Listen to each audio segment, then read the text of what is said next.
Buonasera a tutti. Good evening, everybody. My name is Lisa Di Natale, and I am the president of the Vermont Italian Cultural Association. I know many of you on tonight's Zoom are members already, but just briefly, we are a all-volunteer nonprofit.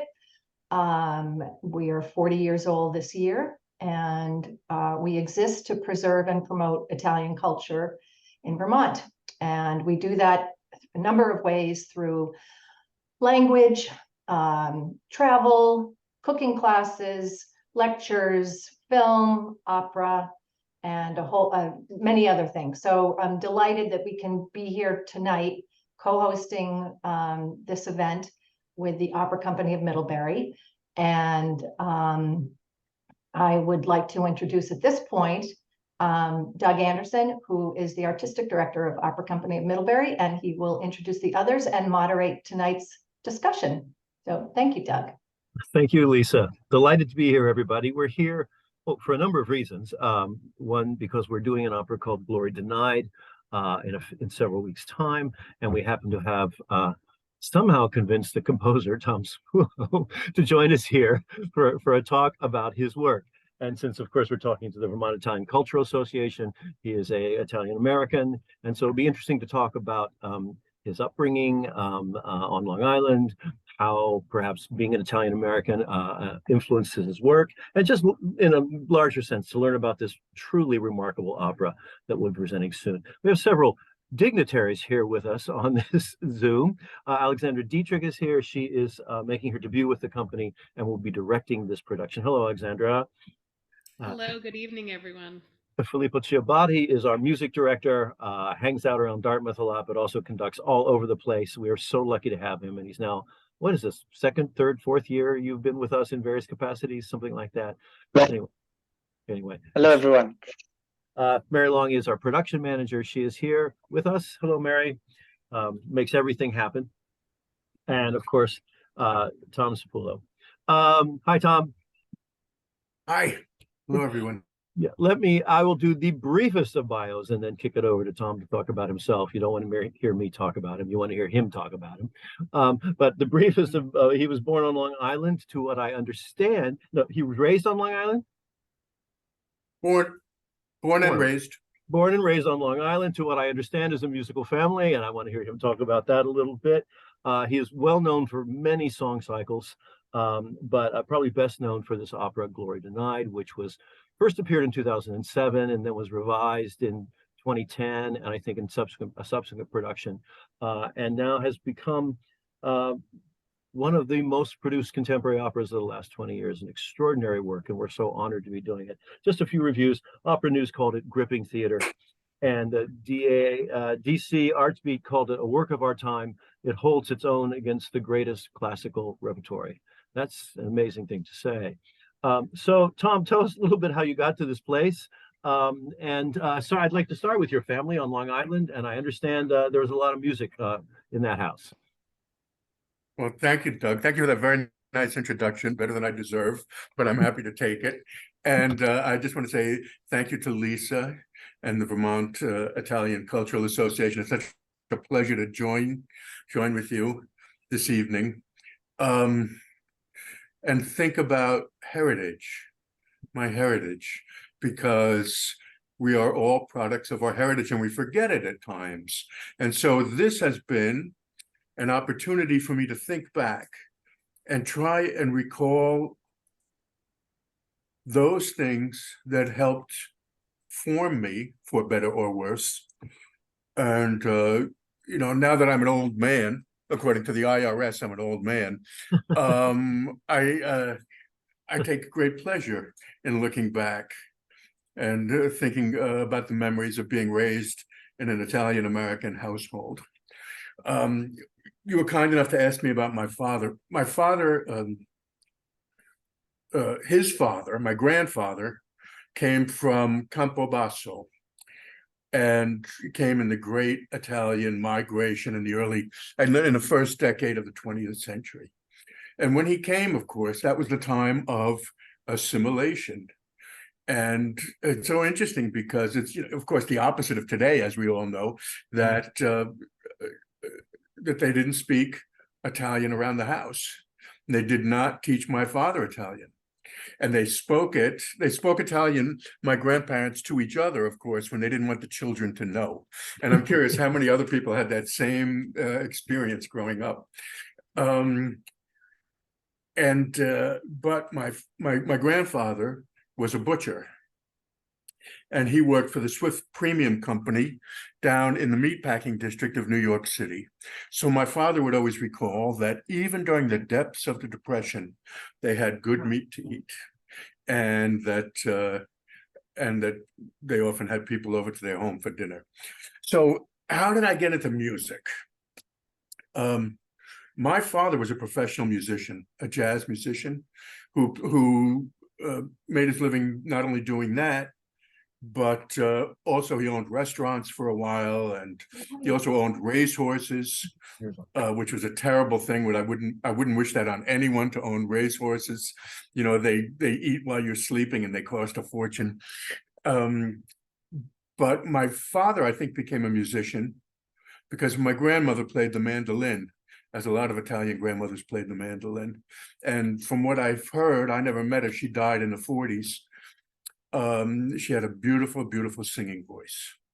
My grandfather would have the 8 children stand up on Saturdays during the Texaco Metropolitan Opera Saturday broadcast. He'd have them all stand at attention, and he would say, "Stand there and listen. Maybe you'll learn something," he would say to them.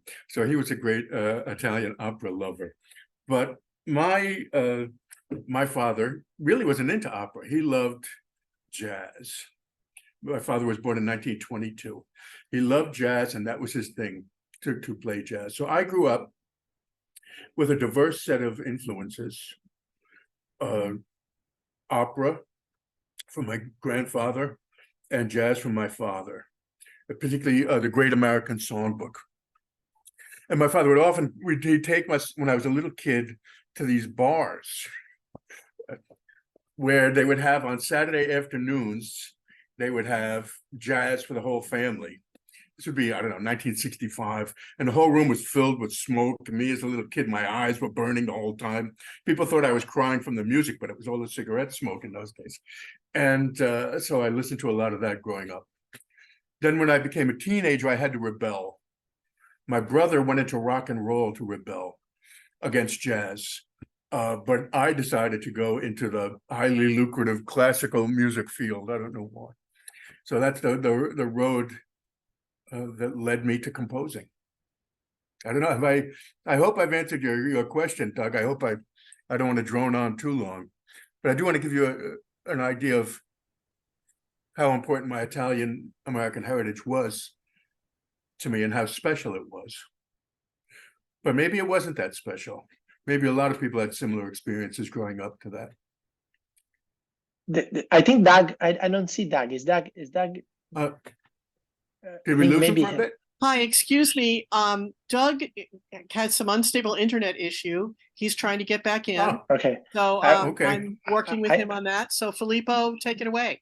Right.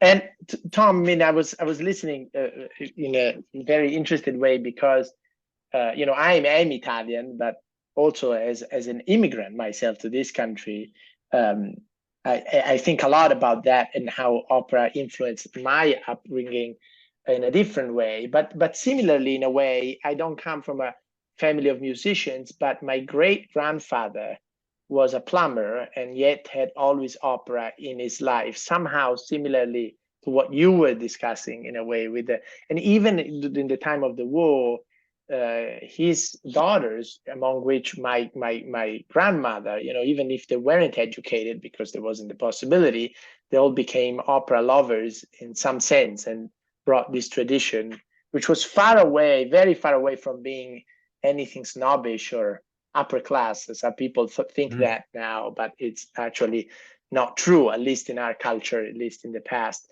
Tom, I wanted to ask you, since you talked about how this influence and also jazz and how the American tradition influence, I mean, having studied your opera, I truly see both of these great traditions into the musical language that you've used into this opera. And I would love if you could speak more about how that, how you feel that both of these languages are part of your own musical language. Oh, I want to talk about that, the fusing of those languages. But let me just say, because Filippo, you reminded me how popular opera was in the 19th century. In the 20s, the big stars, of course, in the 1920s were the film stars, silent film stars, Rudolph Valentino, and people would faint. And then those movie stars of the 30s and 40s. But in the 50s, that was all replaced by rock and roll and music stars. They became the big stars. I don't know what the stars are today. I guess they're, celebrity influencers. I can't really figure out what they do or what that is even. But in the 19th century, the biggest stars in the world for the general public were opera stars. People would faint at the sight of them. Isn't that an amazing thing to think of? But it's so different now. But I mean, it just goes to show you, it's really not an elite art form at all. If it becomes an elite art form, we're doing something wrong. Of course, elitism is a word that's got a bad ring to it, but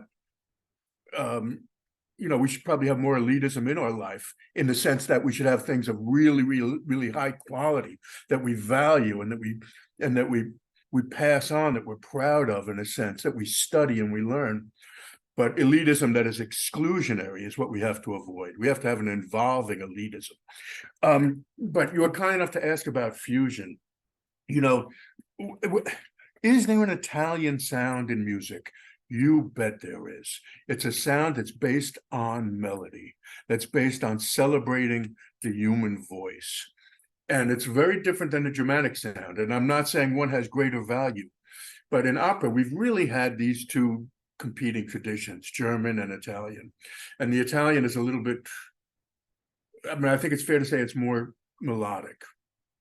And other schools have really been offshoots of those two, German or Italian schools. At least that's my belief. So if I combine the melodic nature of the Italian music vernacular with the American songbook, and what does the American songbook do? It gives you words in a way that you understand them, that seem natural, that are expressive, that tell a story in a very direct way. So the two of them overlap to a great extent. I'm not a jazz player. I played a lot of cocktail piano, as Doug kidded me about last week, but I do love the rhythm of it. And so I like to think that that I incorporate a lively sense of rhythm into my opera. Now, Filippo may want to kill me because the meter changes every bar, and for a conductor, it's a nightmare to conduct. Or it has given conductors nightmares. So, but he's been very gracious about it.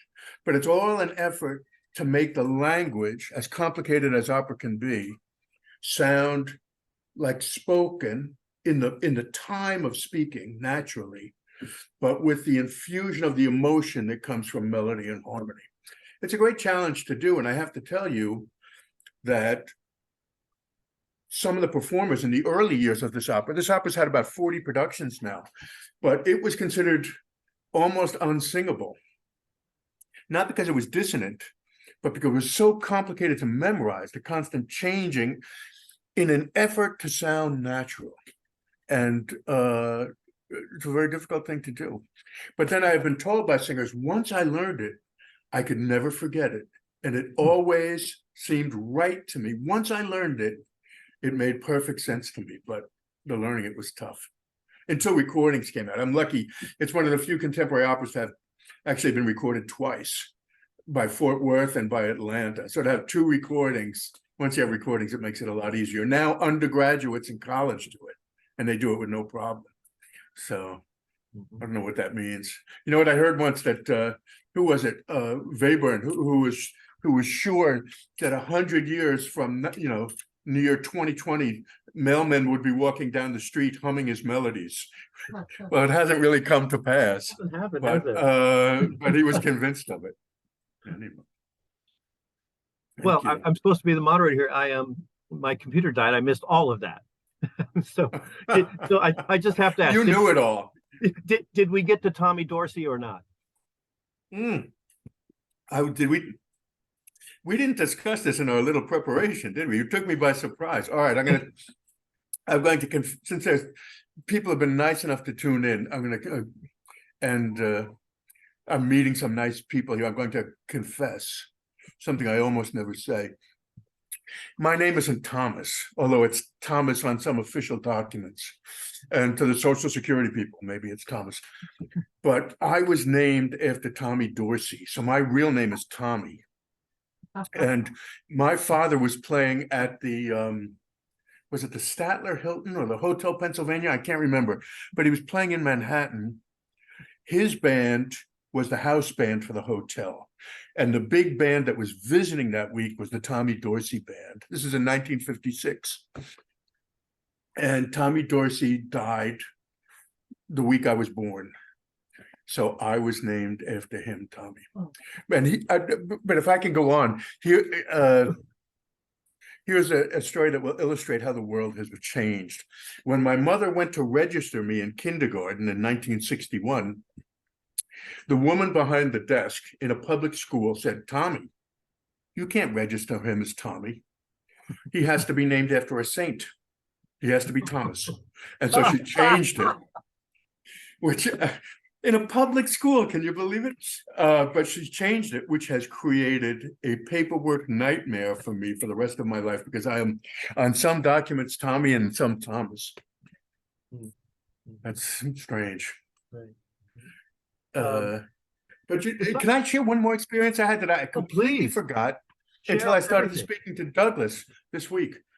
And you know, I when I've been interviewed before, I like to say, you take Puccini, you take Sinatra, you put them together and you get me, in this very self-aggrandizing, bragging way, which is, of course, I don't really mean. I wish I could be 1/10 of either, right? But Are you talking about were you talking about their looks? Is that what we're talking about? Sinatra's hairline.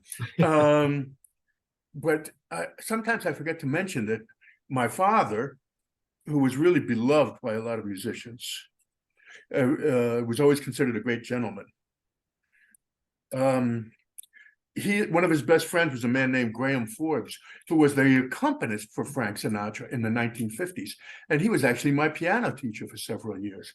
And, you know, I was too dumb at the time to really realize it, but he was a great, great pianist. And eventually, Mr. Sinatra had to get rid of him because Graham I don't think I'm telling tales out of school after all these years, but he did have and he had some issues with, as a lot of musicians did. So we had to let him go. But what a fabulous man and a fabulous pianist. And I learned a great deal from him. That's extraordinary. I've told too much already.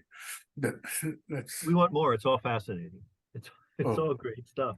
Well, you know, you live long enough, you meet a lot of interesting people. That's amazing. So far, so good. Yeah, exactly.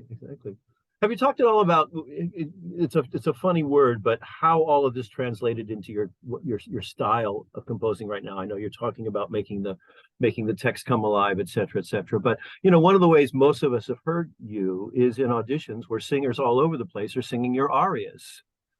We first met you for the last 10 years, singers coming into audition for various shows, singing My Darling Jim or After You Hear Me Out. And that's one of the reasons why I think I was drawn to this piece, because when there's a lyrical moment, it actually becomes lyric in an almost classical way. You want to talk about that at all? And also atonality and what you do compared to others in the field right now? Sure. Cold calculation. If you want to be successful in the art world, you have to be Machiavellian in a sense. You have to think of the business part. And I didn't think of the business part. I was writing this opera, and my great friend Paul Sperry was a wonderful, wonderful tenor, an amazing musician, the first person to create a year-long college course on American song, just a kind of a legend, really. He said to me, you know, if you want your opera to live, it's got to have excerptable arias. Excerptable arias. I mean, that's against all of modern contemporary opera. There are no acceptable arias, or there hadn't been for about 20 years. Maybe from Ned Worham's Our Town, there was Emily's aria and a couple of others. From Susanna, there was eight, but there weren't many. And in It a Pretty Night, he said, this is how people get to know you. This is how general directors learn your music. I had no idea of this. But as you said, Doug, this is what happened. And I said, once I learned that, I said, that makes perfect sense. Opera is an industry, a business. It moves in a certain way. You can't fight it. If you're famous, you can fight it. If you're like I am, you can't fight it. You have to move with that industry. It's like designing an electric car before there are things to charge your electric car. You'll go nowhere, right? So with that knowledge from Paul, I decided I am going to write an acceptable aria that shows off the soprano voice in 3 minutes, that no pianist can mess up, and that will show off everything in 3 minutes. I'm going to write the perfect audition piece. That's what I thought. And it was very cold on my part, very calculating, but it's been very successful for me. And I also wanted it to be lyrical and beautiful, and people to sing it, and to walk out of an opera and say, yeah, that's what I come to opera for. I want to hear something. I want to hear the glory of the human voice. And in particular, I want to hear a soprano. I want to hear a gorgeous soprano sing something that I can't sing, but when I hear it, I know it's beautiful. And I have to say, when I wrote that, that particular aria comes at near the end of the opera, near the end of a very crucial part in the second act, near the end of the opera.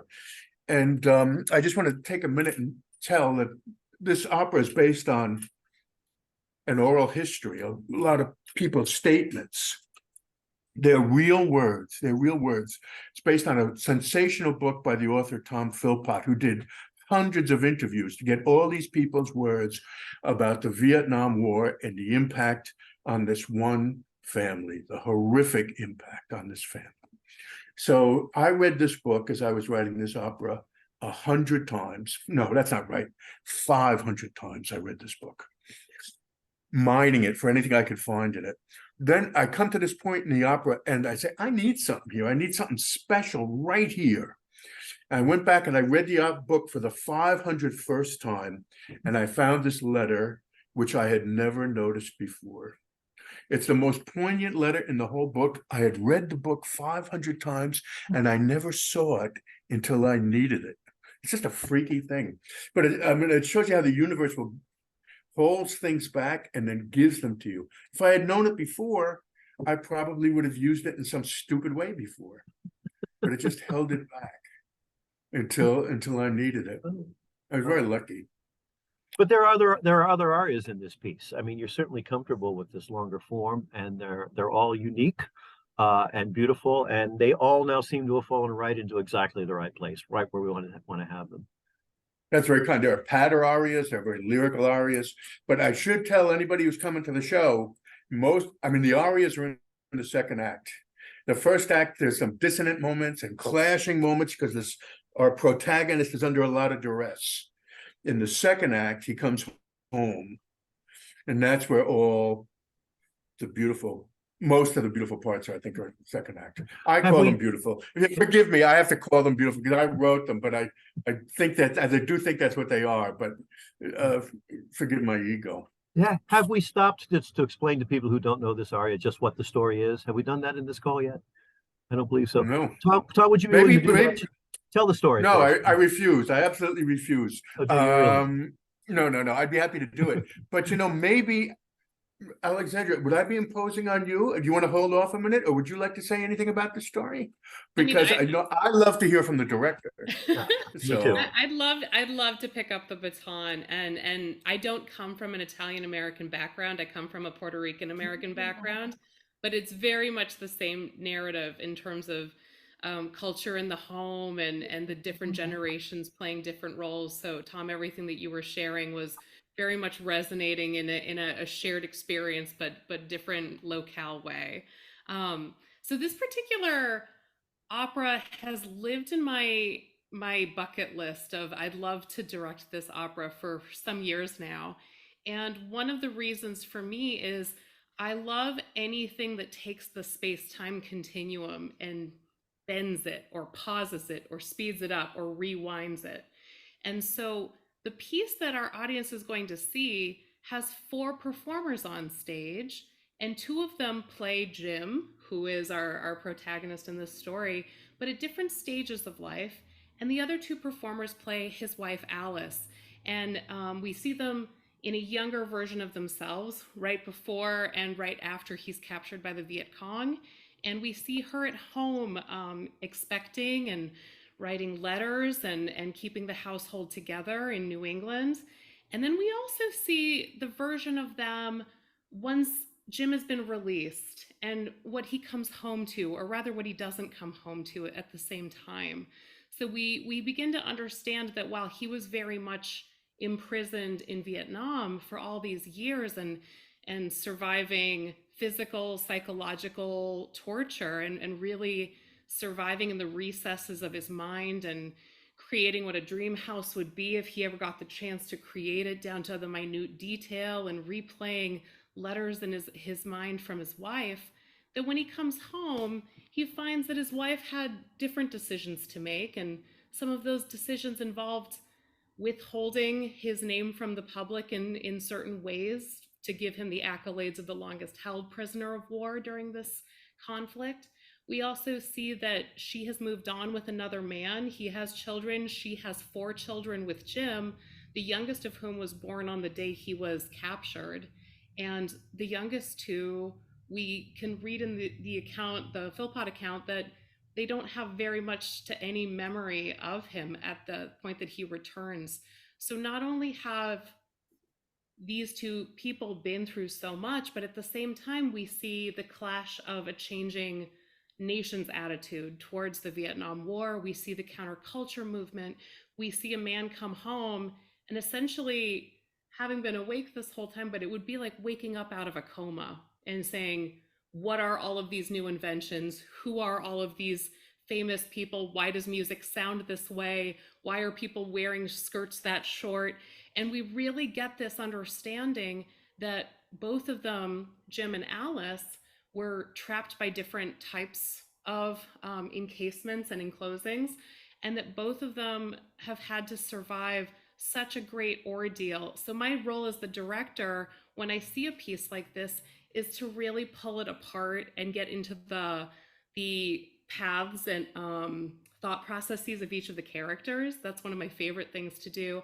And because trauma impacts the human mind at a push and pull kind of speed, and also sometimes withholds things until they think that the body is able to process through them, I'm drawn to those moments in the first act where we really get this hot and cold, back and forth, fast and slow clash of understanding the trauma that exists, and that we get to see the journey of the trauma that does or does not heal in the second half. So I hope I did justice to the plot of the show, but these are the things that really pop out to me as the director. And in working with a wonderful design team, we're able to recreate these time periods and show side by side a difference in silhouette, a difference in texture, to help guide the audience through who are the younger, who are the older.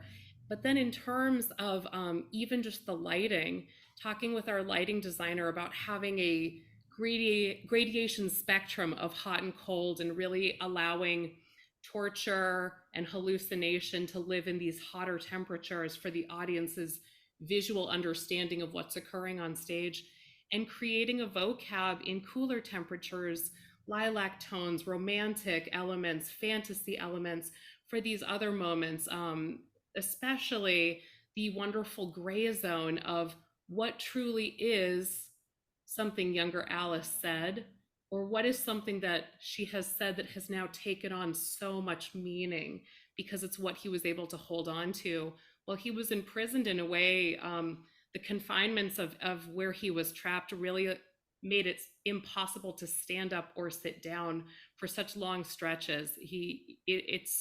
It's harrowing to read the account, and this is one of many men's accounts from this war. Mhm, mhm. How did you come to it, Tom? And what made you think this particular story should sing?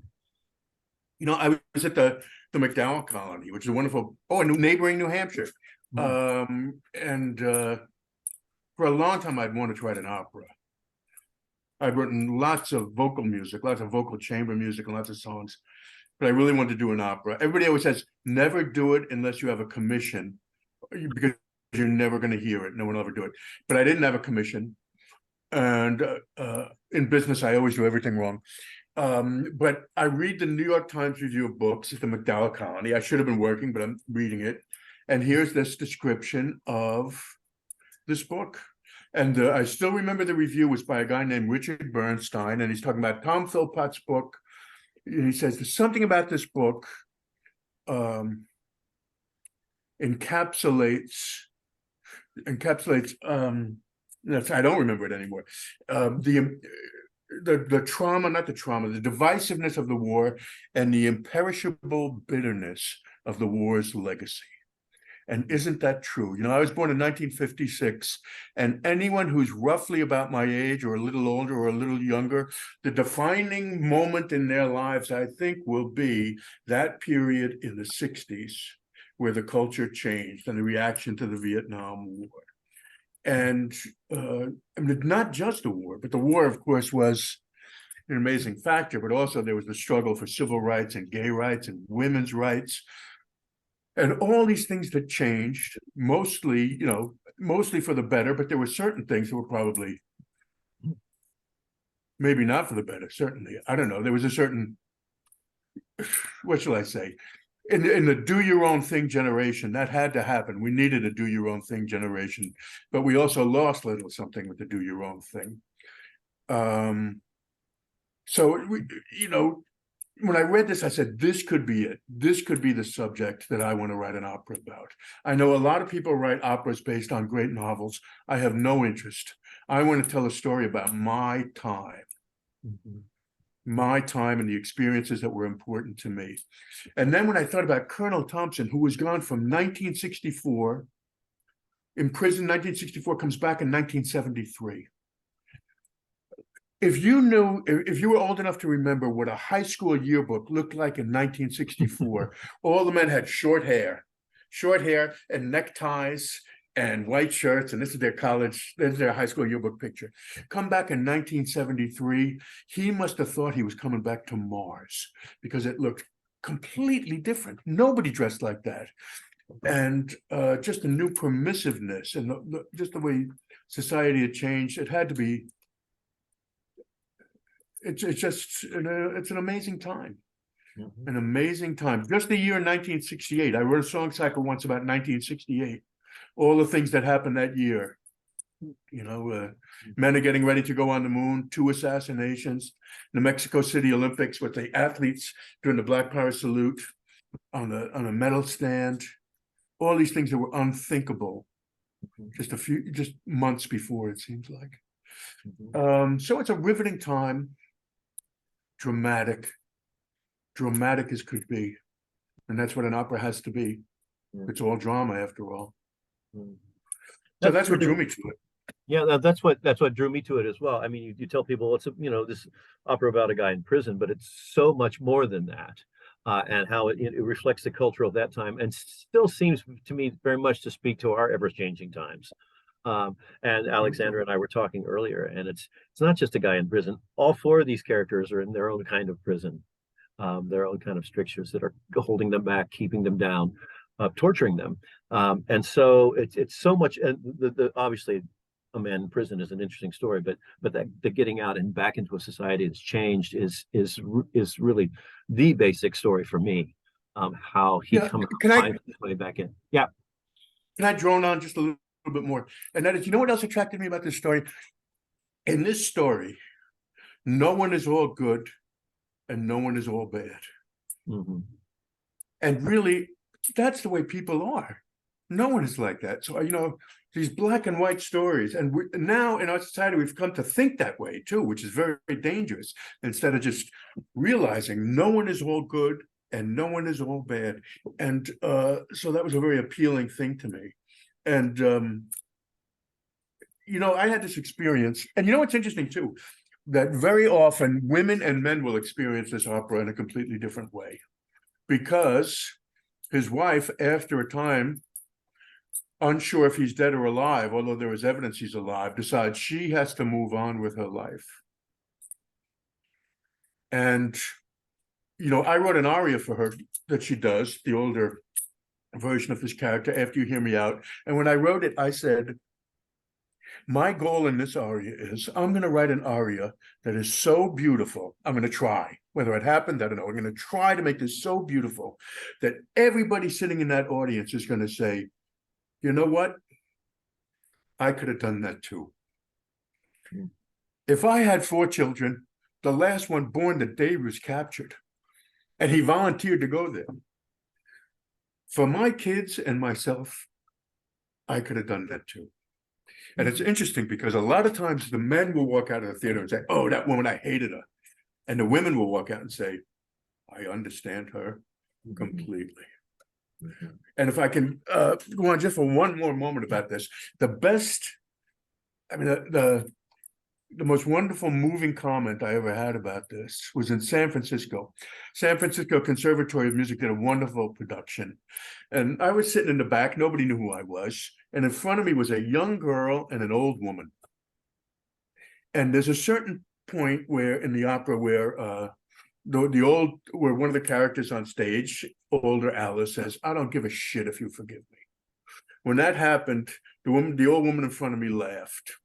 Okay, I didn't say anything, right? The opera ends, the applause, they make me stand up. I stand up, I take a bow, and now they know who I am sitting beside them, that I'm the guy that wrote this crazy thing, right? So the woman turns to me, the older woman, she said, that was tough to take. And I said, yeah, I know there was some really dissonant music there. And she said, no. She said, I was a nurse in Vietnam. And that brought back a lot of memories for me, she said. And then I said, I couldn't help but notice you laughed when that character said, I don't give a shit if you forgive me. And she said, a woman in those days, I knew that was coming. She had to say that to him. And it made me think about my own mother, who was the most loving person in the world. But if you crossed her, she could curse like a sailor. And that's the way, sometimes we forget, but that's the way women had to be. Otherwise, they wouldn't have the freedom today that they have, right? That was that generation. They had to stand up for themselves. So for me, that was a really thrilling moment. But let me tell you, you want to know a terrifying moment? When you're writing an opera about real people and a real family, and the 4 children all come to a production. And all the 4 children that are all mentioned in the opera, and it's their parents on stage, and they're sitting there in the audience. That is a terrifying moment. But it's not as well. They were very happy, and they've been very wonderful to me. Oh, good. They've been very wonderful, and they've stayed. Well, I mean, one of the people who performed this opera wonderfully is Michael Mays. He really created this character, and really, before him, it was viewed as impossible. But one of the daughters said, I saw my father up on stage to him. And Colonel Thompson had this coin, the sobriety coin from AA. And she went, and this is something, she'd had for years. She saw him on stage. She had seen him several times do it. She came up to him and said, I never got a chance to hug my father goodbye. Hugged him, and she gave him that coin and said, I want you to have this. That's how much she thought of his performance. I hope she liked the opera as much. But hey, can I ask some questions? Yes.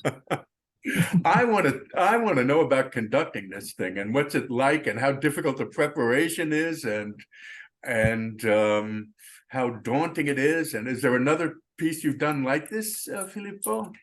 So how it is conducting, I still don't know, because well, as usual in this business, until you actually do it, you don't realize. you know, I can tell you, Tom, a funny anecdote that like when Doug came to me and said, I you know, like you to do this opera, I was very honored. I started to ask around, and you know, the comment across colleagues that I got more consistently, it's a wonderful piece of music and it's extremely difficult. That was the first thing that I realized. And then you know, I honestly have to say, and I'm not saying this for piaggeria, as we say in Italian, to compliment the composer by any means, but I mean it. It was just learning this piece was, it is a mountain to climb, right? Because it's a complex piece and it has a lot of aspects.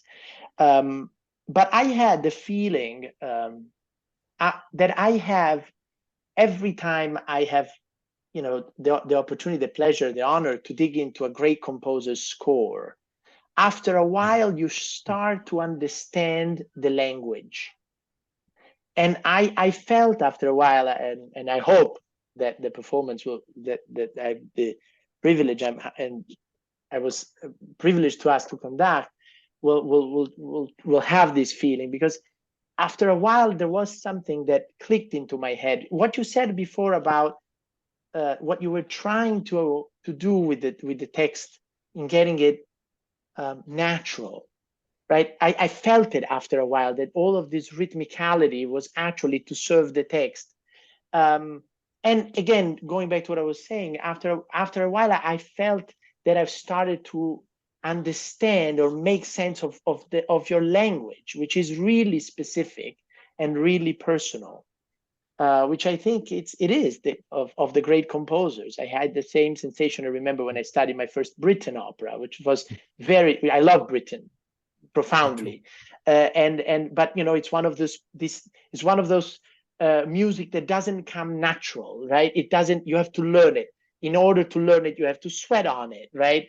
And once you learn it, you learn it. Once you figure it out, it just clicks into your head at some point, because the language is so clear. And I felt that Tom's language in his opera, it's similar in the sense that his own voice comes out very peculiarly, both in the more rhythmical and in the rage section of these operas, in the more American. You know, I hear sometimes also Copland in your piece, Tom, and I don't know if you agree or not. And then the extremely profoundly melodical, lyrical, heartfelt, intimate qualities of this opera. So I'm extremely excited to have learned this piece and to have studied and dug into this piece. And hopefully I'll do a decent job conducting it too. But in my head, it really grew over the last 3-4 months.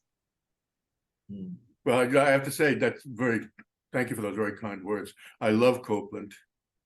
That horn concerto at some point, it reminded me of it. The openness of those chords. Yeah, that is right. Well, you put me in much better company than I deserve. But Copland and Britten, I love them both, and I love emotion in music.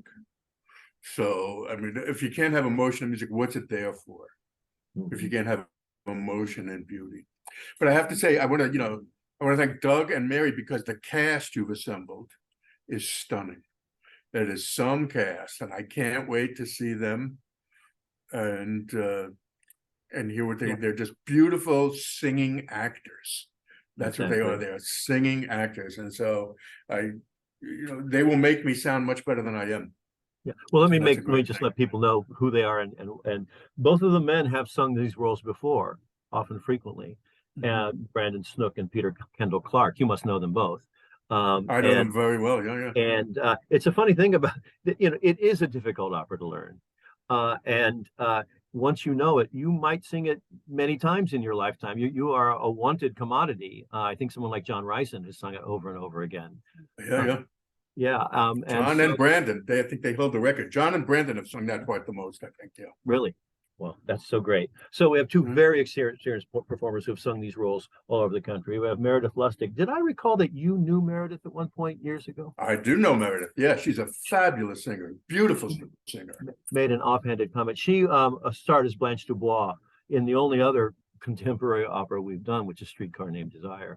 And she was absolutely stunning and just stole our hearts in that role. And Megan Pachacano singer who sang with us in Thais 10 years ago. We haven't seen her, but we followed her career, and it's so great to bring her back to Middlebury, Vermont. So this is just the strongest cast. I agree with you, Tom, completely. We're just so, and we don't cast these things quickly.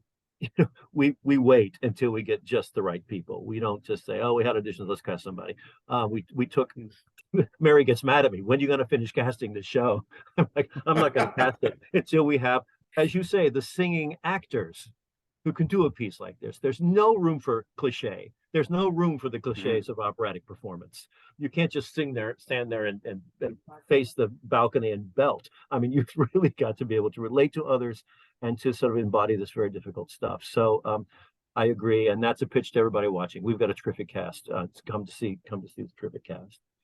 You know that joke about the opera singing actor? I mean, this is the one my friend Dean Anthony tells this joke. I'm going to steal his joke.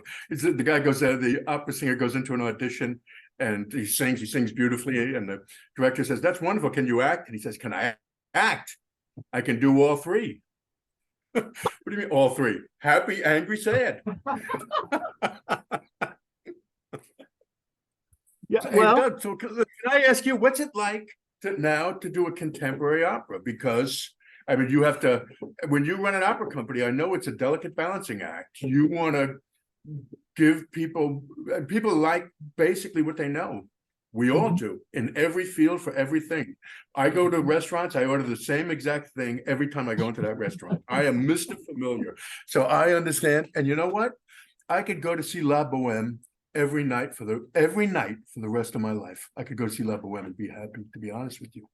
So I know contemporary opera is a thing that you have to you have to work twice as hard to make it happen in every way. So Doug, I think Doug is frozen. We lost Doug. Oh, we lost Doug. And that's just at that moment, that crucial question. Hey, Alexandra, maybe you wanna. Oh no, he's back. He's back. He might be back. Oh. No. Yes, he's back. Are you back, Doug? Am I back? Yes, he's You're back. Well, I didn't hear the question, but I'll try to answer it. The question is just about doing contemporary opera, its challenges and its rewards, I think. Right. Well, there's not a whole lot of opera up this way in Vermont. And for 20 years, I think, when you run a company, a good part of your mission is educational. You want to introduce people to new kinds of opera, new composers. And of course you start with Carmen, our very first production, and then early you do Bohème and you do the War Horses. But even up this way, it's so great. You're doing Bohème and you realize they don't know how this ends. they aren't this group of people necessarily who've seen quite a lot of opera, and people were literally sobbing at the end of Bohème. They didn't see that coming, So you take them through all of the War Horses, and they're War Horse in the first, say, 10 years, and the War Horses are War Horses for a reason. They work. They're magnificent works of art, and so you're just sort of honored to do and to live with that music, to live with Puccini, to live with Verdi. So we went through the Puccinis, but we also, even then, we started stretching ourselves, and I think our audiences. I mean, we did a very fully staged Macbeth, Verdi's Macbeth, fairly early on, and the audiences, we don't know that can't you just do Traviata again? No, we're gonna do that. We started doing Massenet. We did Thais early on. As a matter of fact, I had a New York agent say, you guys can't possibly pull off Thais. By the way, here are 4 singers I want to be in it.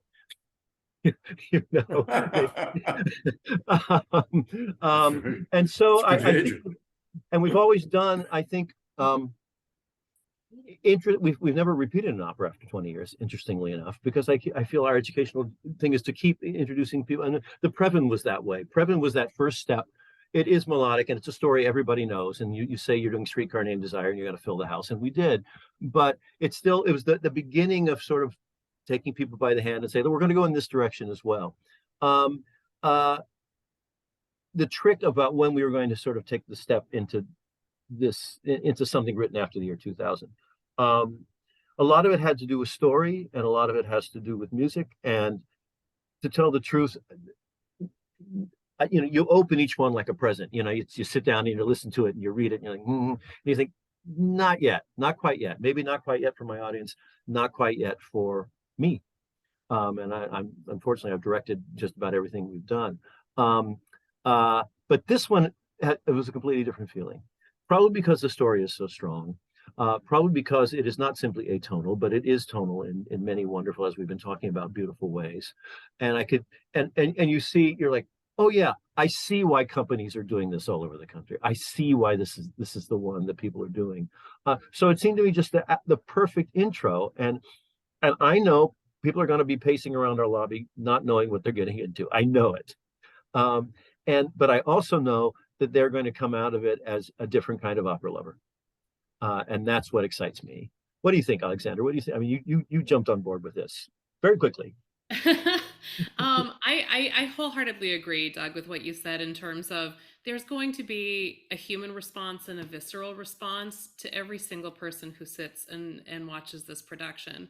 And for me, I think that the word contemporary can sometimes be that, like, I'm excited and scared kind of Sondheim quality, where it's like, oh, I want to try that, but I've never had that food before. I've never tasted that flavor before. But for me, being based out of Boston, I get exposed quite a bit to living wonderful composers and have worked recently with Mark Adamo and John Corigliano and Anthony Davis.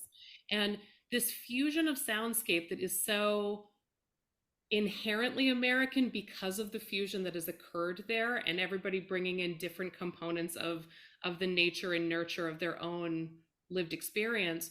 I think that Glory Denied is so approachable because it is set colloquially in so many moments. The what you've captured, Tom, is an ability to connect with the human journey that is being that we're taking them on, regardless of tonal language. And I think that, you know, if you like dice things and get it down to like, oh, this measures pandiatonic and this measures this, that like, you know, all of the elites in the audience will have just as much fun. But for me, it's a story about a human experience, and that is the core to all great opera. I love Carmen for the same reasons. I love that if you dice everything down, that Carmen has human traits that are so laudable and abhorrent, and they live in the same space. And I love what you said, Tom, in terms of all humans aren't perfect. No, they're not. And in fact, like, an ending that makes your audience walk away and want to keep talking about it is exactly the piece that we should be experiencing after a couple of years of no collaboration and no interaction and no live art. I want to have my, you know, hands dirty in pieces like Glory Denied, because we have in our own experience from just lockdown trauma that we haven't talked about. So while this pertains to the Vietnam War in story, we can apply it to other conflicts. We can apply it to the war on terror, to Syria, to Afghanistan, or we can even apply it to being isolated for such a long stretch and forgetting that there are components of human connection and interaction that inform how we then make decisions for the rest of our life. Filippo, how would you answer that question? About, you're so much a part of this company, about this company weighing into this kind of repertory at this point in our 20-year life. Well, I second what you and Alexandra said, and at the same time, I'm very curious also to see how people will react to Tom's opera, because I mean, I really do think that despite everything, you know, despite any musical style or beyond that, there is a reaction to something compelling. And some people might not even know why. You know, there are performances that are more compelling than others, you know, and some might know why technically, but a lot of the people would just react, right, differently. And I think there is music and there are stories that are just compelling. They move something within you, even if you don't know exactly why. And I think that goes, you know, really across the line of history, right? And I think probably, Doug, is what you felt yourself when you picked this opera, what Alexandra felt when she decided to agree, what I felt when I listened to the opera for the first time, and I think that it's a perfect time for this company to present a piece like that, and I really think that it will move something within in the most subconscious parts of people's emotions, because there is something profoundly. I mean, as I was studying this morning again this opera, there are some moments, in which, for example, he comes back. I at least feel it that way, Tom, and correct me if I'm totally wrong. So at least I can change my mind the next few weeks before I start rehearsal. But there are moments of rage in this opera too. Like when he comes back and he does all this list of things that have changed since he, I was looking at that today, and the rhythmicality that you wrote, basically the colonel comes back and he doesn't recognize, as Tom was saying, America as it was. And I was like, this is almost like a rage aria of Handel in a completely different time, and there is something profoundly that comes in your guts. It takes you of the disbelief of this man, and yet all of this trauma that he went through on top of that. And yet, as Tom said before, this sense of humanity, even of our limitation. No one is that good. No one is that bad. And they're going through an impossible situation. They're leaving an impossible situation, all of them.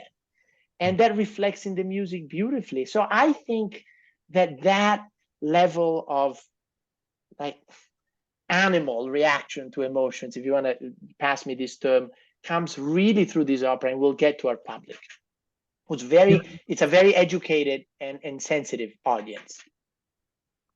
Filippo mentions connections we make across time. Tom, I don't even know if you realize this, but we opened our season with Beethoven's Fidelio. Oh, yes. These two just can be beautiful bookends. In fact, what a singer said, I don't know why nobody thought of that before.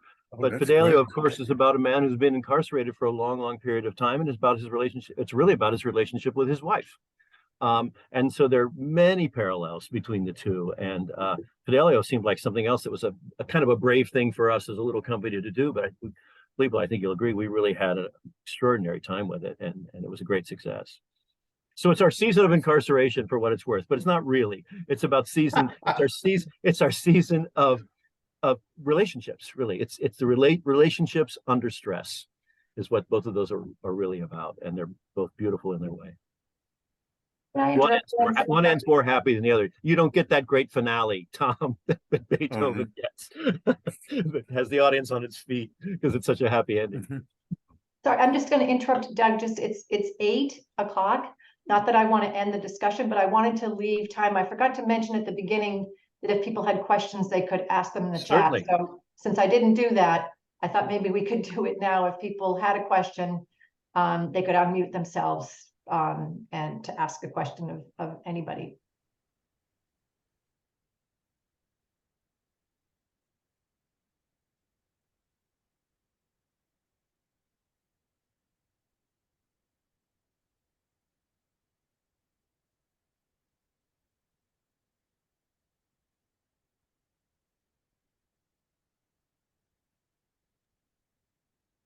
Lisa, you got muted somehow. Sorry. Okay. Did everyone hear my instructions that if you wanted to ask a question to unmute yourself? And if there aren't any questions, the conversation can continue. I just wanted to point out that it was 8 o'clock, so I didn't know it. Great. Can I just say one more thing that occurred to me this week I forgot to mention? And that is, I'd mentioned that I was very influenced by Verdi and Puccini and also by Sinatra. But another thing that was a really formative thing for me was music of Tchaikovsky. But as a young man, I had a Tchaikovsky 6th Symphony recording with Charles Monk and the Boston Symphony Orchestra LP, and I almost wore the darn thing out. It was so beautiful. This week, I forgot, it's a heresy to say when you go to college, you can't say you love Tchaikovsky. That was like an admission you were stupid, but I loved it. I always loved him. This week, I happened, for the first time in 40 years, I went back and listened to the Tchaikovsky 4th with Leonard Bernstein. And then I heard a whole bunch of commentary about it. Do you know that Mahler said, and Stravinsky, they both said, you know, Tchaikovsky's melodies, of course, they were Italian. Now, I don't know why they said that. But I mean, Stravinsky to say Tchaikovsky, oh yes, you know, you realize those melodies are Italian melodies. And of course, he wrote the Capriccio Italian and he spent time there. But I don't know if they meant they were specifically Italian melodies or they were in that tradition of the beautiful Italian melody that tugs at your heartstrings. So that's another Italian connection via Russia that came into my music.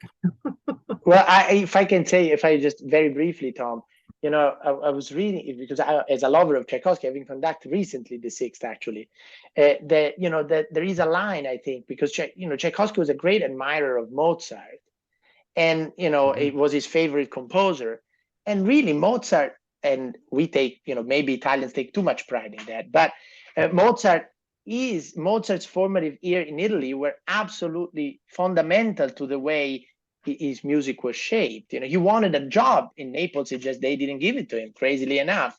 And you know, his Da Ponte operas remain, in terms of also the shape of the melody and the idea of the operatic shape, remain, you know, the seed of many Italian operas of the past. So I think this all makes sense to me, Tom. Yes.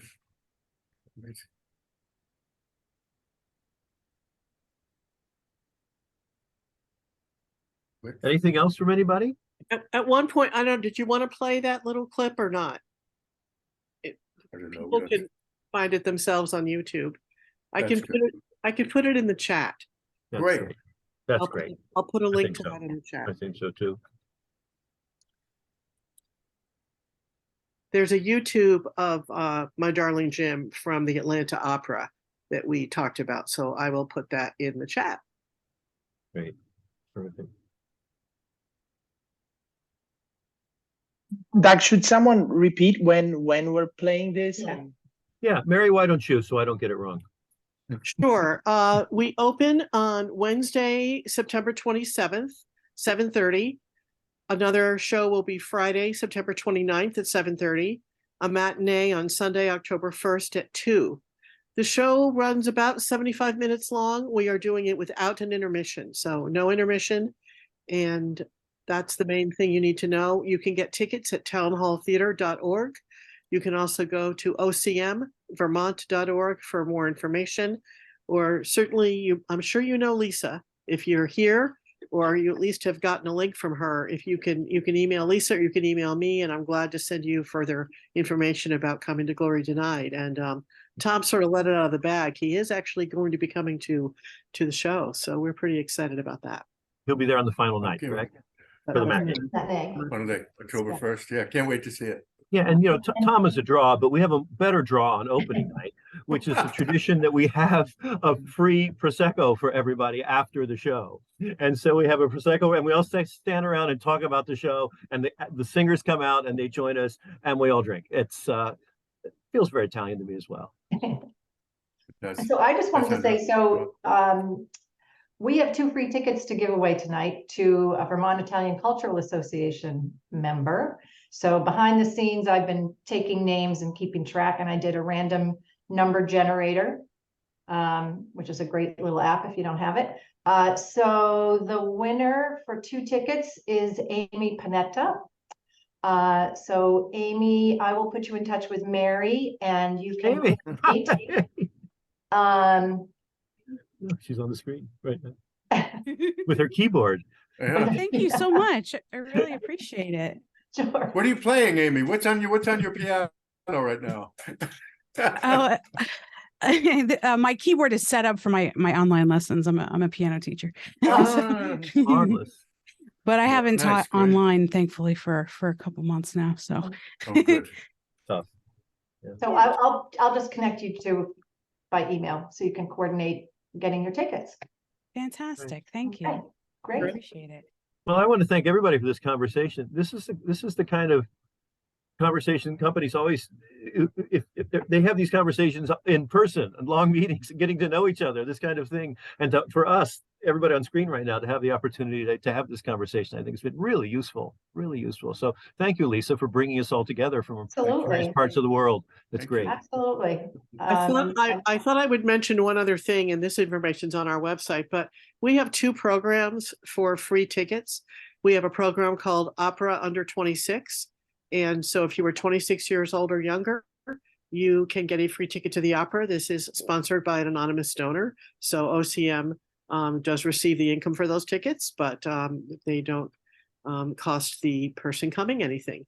And there's all kinds of details about that. We also are offering tickets to Glory Denied to currently serving military or veterans of the military through a similar program. So veterans and currently serving military personnel can also get free tickets, and there's more information at ocmvermont.org. Thank you, Lisa. Anything else? Yeah, thank you, everybody. It's been really a wonderful evening, and I just so appreciate everyone's willingness to carve out some time on a Saturday night. And I look forward to seeing everybody in person in a couple of weeks. Great. Thank you, Lisa. All right. Thank you, everybody. Lisa. Buonasera. Bye, Thank you. everyone. Thank you, Tom. Bye. Thank you, Filippo. Thank See you all Alexandra. soon. Thank you, Tom. Thank you, Alexandra. Bye-bye. Bye. Thank you, everyone.